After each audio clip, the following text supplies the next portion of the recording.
La chambre suprême du Conseil galactique s'étendait sur 3 kilomètres de cristal pur. Au-dessus, un dôme translucide révélait les constellations de Nexus Prime, chaque étoile représentant un monde ayant juré loyauté à l'ordre ancien. Depuis 5000 ans, cet endroit était le cœur de la civilisation. Sarachon avançait seul sur ce sol étincelant.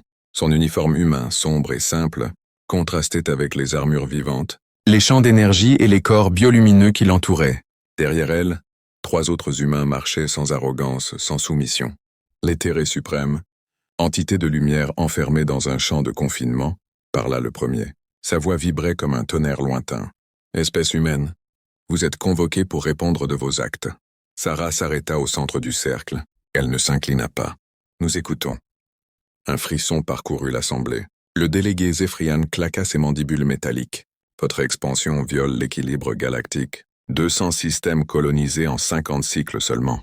C'est excessif. » Le Verdanien recouvert d'écorce vivante ajouta « Vos méthodes de terraformation détruisent des écosystèmes anciens. Des mondes entiers sont brûlés pour vos besoins. » Sarah hocha calmement la tête. « Nous rendons des planètes habitables pour notre espèce, oui. » Un éclat d'indignation parcourut les représentants. Le collectif cristallin pulsa violemment. « Vous avez empiété sur des territoires revendiqués depuis des millénaires. » Sarah soutint leur regard. « Des territoires vides, jamais utilisés, jamais protégés. » Un silence lourd s'abattit sur la chambre. L'éthéré suprême s'illumina davantage. « Jeune espèce, vous ne comprenez pas, le Conseil maintient l'ordre. L'équilibre, la paix. » Sarah répondit doucement. « Combien de guerres avez-vous combattu ces 1000 dernières années ?» Personne ne répondit. « Combien d'espèces se sont éteintes sous votre gouvernance ?» Le malaise s'installa.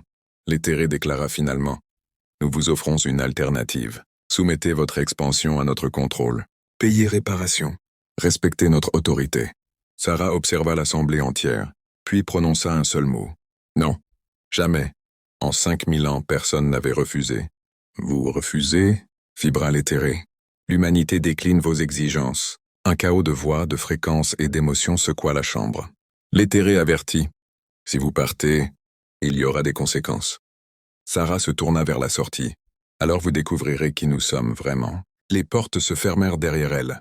Pour la première fois depuis l'aube de leur civilisation, le Conseil galactique venait de rencontrer une espèce qui ne demandait ni permission, ni pardon.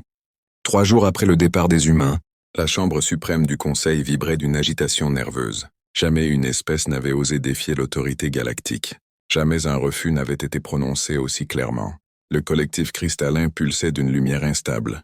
Si nous laissons cela sans réponse, d'autres suivront. L'ordre s'effondrera. Le Verdanien fit craquer son écorce. Ils doivent comprendre que nul ne peut prospérer sans le Conseil. L'éthéré suprême demeura silencieux un long moment, avant de déclarer « Déclenchons les sanctions. Total. » La décision fut unanime. En quelques heures, le réseau galactique se referma sur l'humanité. Routes commerciales bloquées, relais de communication coupés, marchés fermés, traités annulés. Les observateurs du Conseil attendirent. Ils attendirent la panique, la régression, le chaos. Mais ce ne fut pas ce qu'ils reçurent. Au contraire, 3 semaines plus tard, les premiers rapports arrivèrent. Et ils étaient troublants. Un analyste alarien, flottant dans son bassin de méthane, projeta les données holographiques. Les colonies humaines ne déclinent pas. Elles prospèrent. Un murmure parcourut la salle. « C'est impossible », rétorqua le Zéphrian. « Leur économie dépendait de nos réseaux. » Plus maintenant. Les chiffres défilaient. Nouvelles routes commerciales indépendantes.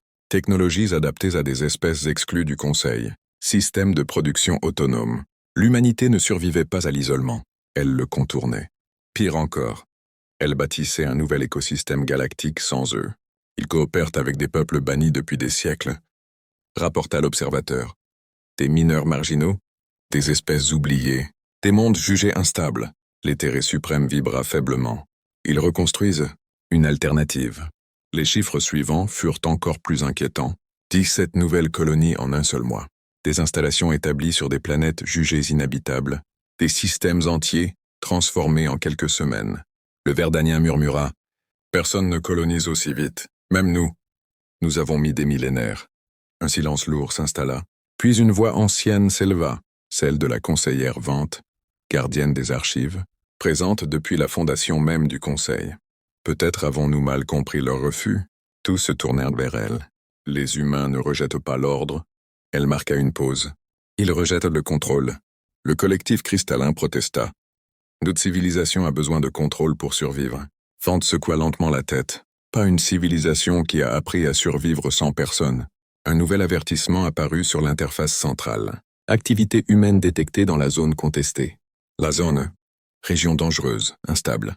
Mortelle selon tous les standards. Le Zephyrian s'avança. Aucun monde ne peut y prospérer. L'observateur répondit calmement. 7 colonies actives, fonctionnelles, défendues, et en expansion. Pour la première fois depuis 5000 ans, le Conseil galactique ressentit quelque chose de nouveau. Pas de la colère, pas de l'indignation, mais un doute, et derrière ce doute, une peur silencieuse. La salle de commandement orbital d'Atherion était baignée d'une lumière froide. Devant l'amiral Saxon, 200 vaisseaux du Conseil formaient une armada parfaite, disposée en cercle concentrique, autour d'une planète bleue encore jeune. Kepler Tartecourtoube, une colonie humaine de 6 mois. Population estimée, 50 000 individus, annonça l'officier cristallin. Infrastructure basique, aucun armement lourd détecté. Saxon observa la planète. Trop calme, trop silencieuse. Une démonstration suffira, déclara-t-il. Nous ne sommes pas ici pour détruire. Nous sommes ici pour rappeler l'ordre. Les vaisseaux activèrent leur position de blocus. Aucun tir, aucune menace directe, juste une présence écrasante. Le protocole parfait. Quelques minutes plus tard, une transmission apparut sur l'écran principal. Une femme humaine, jeune, visage marqué par la fatigue, de la poussière sur sa joue. Derrière elle, des structures en construction, des drones, des silhouettes humaines à l'œuvre. Ici Lisa Park, directrice de la colonie, dit-elle simplement. Puis-je savoir pourquoi votre flotte bloque notre ciel? Saxon redressa son champ énergétique. Cette planète est sous embargo par décision du Conseil galactique. Aucun trafic autorisé tant que votre gouvernement refuse de coopérer. La jeune femme hocha la tête, comme si elle évaluait un problème logistique banal. D'accord. Silence. Saxon cligna légèrement. D'accord? Oui, on continuera sans livraison. Merci de prévenir. Puis l'écran s'éteignit. Un malaise parcourut la passerelle. Ne demandant pas d'aide, murmura un officier. 3 jours passèrent. Aucun vaisseau humain ne tenta de franchir le blocus. Aucune demande. Aucune panique. La colonie poursuivait ses activités normalement. Au 4e jour, les capteurs s'activèrent. Contacts inconnus détectés. Multiples vecteurs. Faible signature. Saxon fronça ses champs lumineux. Vaisseaux civils tentant de forcer le blocus. Interceptez-les. 2 escadrons partirent. Ils ne revinrent jamais. Perte de contact avec les escadrons. Un silence pesant envahit la passerelle. Puis sans alarme, sans distorsion visible, l'espace autour de la flotte changea. Des formes apparurent, puis des dizaines, puis des centaines, des vaisseaux humains. Discrets. Parfait. Déjà positionnés. Nombre estimé, 400. Non, 420. 438. L'écran s'illumina d'avertissements. Verrouillage d'armes, ciblage précis, systèmes infiltrés. Une transmission s'ouvrit. Un homme humain, cheveux gris, regard dur. Ici le capitaine de flotte Marcus Webb. Vous êtes en train de menacer une colonie humaine. Cessez immédiatement. Saxon tenta de conserver sa posture. Vous êtes encerclé. L'homme sourit à peine. Non, amiral. Vous l'êtes? Les systèmes du vaisseau amiral s'éteignirent un à un. Arms. Boucliers. Communications. La flotte entière du Conseil. Paralysée. Nous ne détruirons aucun de vos vaisseaux. Poursuivit Webb calmement. Mais vous quitterez ce système. Et vous raconterez ce qui s'est passé ici. Un message clair. Un avertissement. Quand la flotte du Conseil quitta enfin Kepler 442b, humiliée mais intacte, une certitude demeurait. L'humanité ne cherchait pas la guerre. Mais si on la forçait à se battre, elle gagnait. Le silence dans la grande chambre du Conseil galactique n'était plus politique. Il était existentiel. La flotte envoyée pour imposer l'ordre était revenue. Des armées intactes humiliées. 200 vaisseaux paralysés, sans qu'aucun tir ne soit échangé. Le collectif cristallin pulsait d'une lumière instable. Cela défie toute logique militaire. Le Verdanien, d'ordinaire si sûr de lui, ne fit plus craquer son écorce. Ils auraient pu nous anéantir. Et ils ne l'ont pas fait. Le prime éthéré flottait au centre de la chambre, sa lumière plus faible qu'à l'accoutumée. Ce n'est pas de la faiblesse. C'est un choix. Une nouvelle délégation fut constituée, non plus pour négocier, mais pour comprendre Ils furent envoyés sur Terre. À leur arrivée, rien ne correspondait aux projections. Pas de cité fortifiée, pas de démonstration de puissance. Seulement, une activité incessante, des chantiers orbitaux, des convois partant dans toutes les directions, des stations construites en urgence. Une planète qui fonctionnait comme un cœur en alerte permanente. La psychologue Zendari observa les flux humains avec inquiétude. Ils ne vivent pas comme une espèce en paix. Ils vivent comme une espèce qui attend quelque chose. Dans un centre d'archives humain, ils découvrirent des données que personne n'avait demandées. Des simulations, des modèles galactiques, des calculs de probabilité. Tous convergeaient vers la même conclusion. Une menace, pas une hypothèse, pas une théorie, une certitude mathématique. Le traducteur automatique afficha un terme récurrent dans les bases de données humaines. Dévoration. Zendari sentit un frisson parcourir ses capteurs mentaux. Ce n'est pas un concept symbolique. C'est un événement historique. Plus il fouillait, plus l'impensable prenait forme. Les humains n'étaient pas paranoïaques. Ils n'étaient pas agressifs. Ils étaient préparés. Préparés à une guerre que le Conseil ignorait encore. Préparés à une extinction qui, selon leurs données, n'était qu'une question de temps. Quand la délégation quitta la Terre, un message fut discrètement ajouté à leurs transmissions officielles. Un simple fichier joint, une phrase. Nous ne vous demandons pas de nous croire, nous vous demandons seulement de regarder. Pour la première fois, le Conseil galactique comprit une chose essentielle. L'humanité ne se préparait pas contre eux, elle se préparait pour tout le monde. Et peut-être pour sauver la galaxie entière. Le Conseil galactique n'était plus en session, il était en crise permanente. Depuis le retour de la délégation humaine, plus personne ne parlait de sanctions, plus personne ne parlait d'autorité.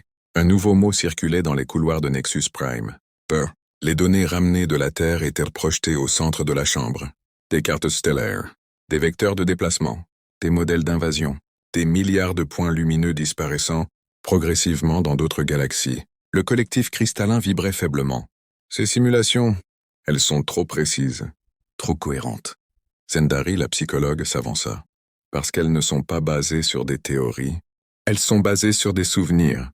Un silence glacial s'abattit. Le Prime éthéré réagit faiblement. Des souvenirs. De quoi? Zendari activa un nouvel enregistrement. Un document humain, scellé par des protocoles de sécurité extrême. Un journal. Civilization 44. Effondrement total. Civilisation 45, exode partiel. Civilization 46, annihilation. Civilisation 47, en préparation. Le Verdanien recula légèrement. Ils parlent de leur propre cycle, comme s'ils avaient déjà vécu la fin du monde. Pas une fois, répondit Zendari. Des dizaines. Les projections suivantes montrèrent autre chose. Non plus la destruction, mais la préparation. Des milliers de chantiers spatiaux, des colonies positionnées stratégiquement, des balises invisibles aux capteurs classiques, des réseaux de défense répartis à travers toute la galaxie, un réseau que le Conseil n'avait jamais détecté. Ils ont construit tout cela, sans jamais demander la permission, murmura un délégué. Parce qu'ils savaient que vous auriez dit non, répondit Zendari. Le Prime éthéré observa longtemps les projections, puis sa lumière pulsa doucement. Quelle est leur estimation? Zendari avala difficilement. 42 cycles standards. Avant que quelque chose arrive jusqu'ici. Le mot n'était même plus prononcé. Pas besoin.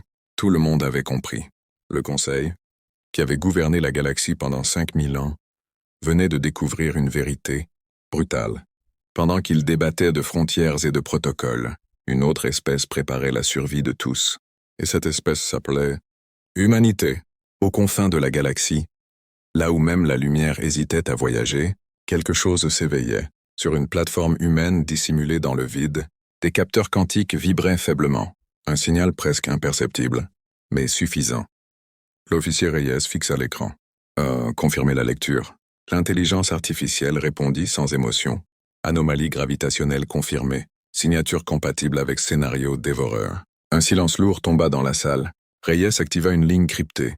Un seul destinataire. Priorité Oméga. Niveau rouge. Quelques secondes plus tard, l'hologramme de Sarah Chon apparut. Rapport. Reyes inspira profondément. Ils ne sont plus une hypothèse. Ils sont là. Sarah ne montra aucune surprise, seulement une fatigue ancienne, comme si elle attendait ce moment depuis toujours. Distance estimée? 41 ans, avant contact avec la bordure galactique. 36 avant première incursion probable. Sarah ferma brièvement les yeux. C'était moins que prévu. Activez le protocole veilleur. Prévenez toutes les colonies. Code noir.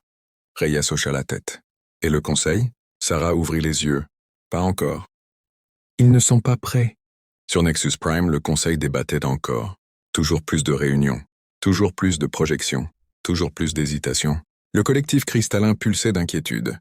Nous recevons des signaux étranges depuis plusieurs avant-postes. Perturbations, coupures, silence. Le Zéphrian inclina la tête.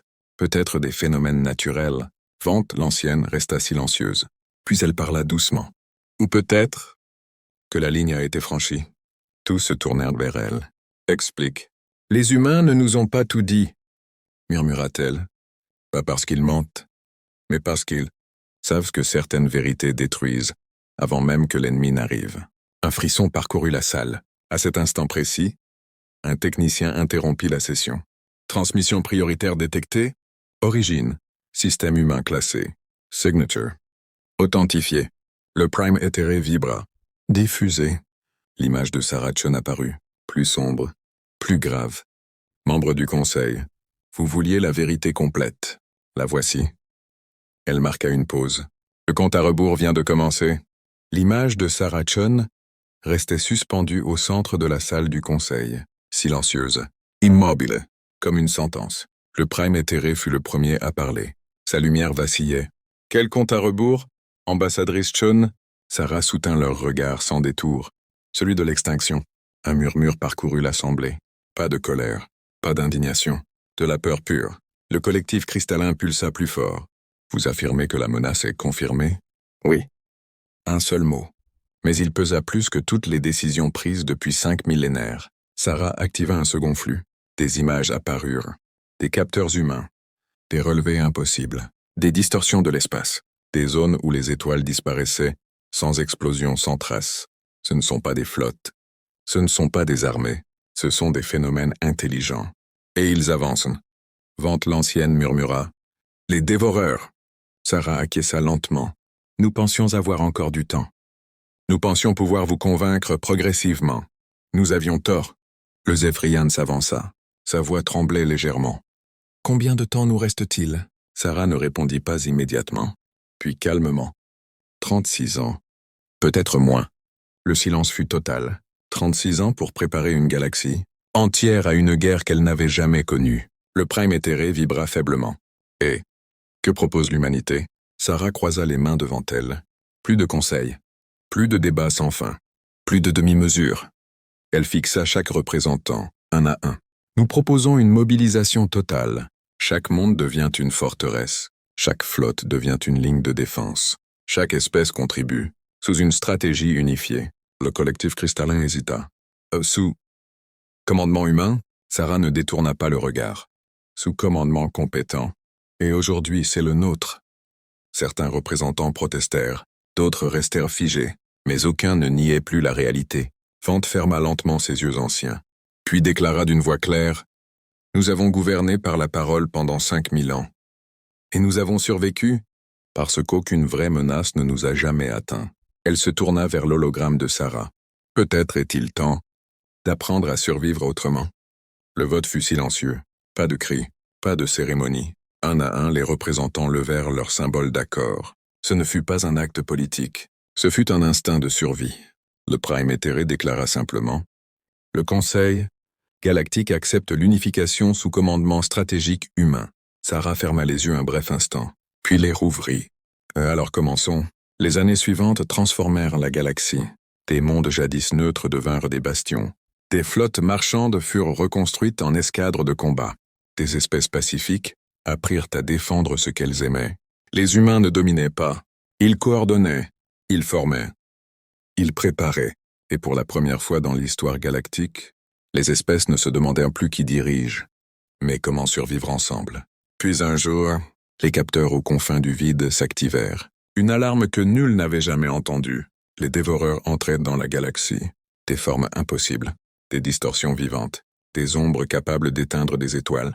Mais cette fois, la galaxie n'était pas seule. 17 000 vaisseaux alignés. Des millions de soldats de toutes espèces. Des mondes entiers prêts à tenir. Sarah se tenait sur le pont du vaisseau amiral. Autour d'elle, des officiers humains, zéphrians, cristallins, Verdaignan. Une galaxie unie. Transmission générale. Ordonna-t-elle calmement. Sa voix traversa chaque système. Nous ne sommes plus des espèces séparées, nous sommes la vie. Et aujourd'hui, la vie se défend. En face, les dévoreurs avancèrent.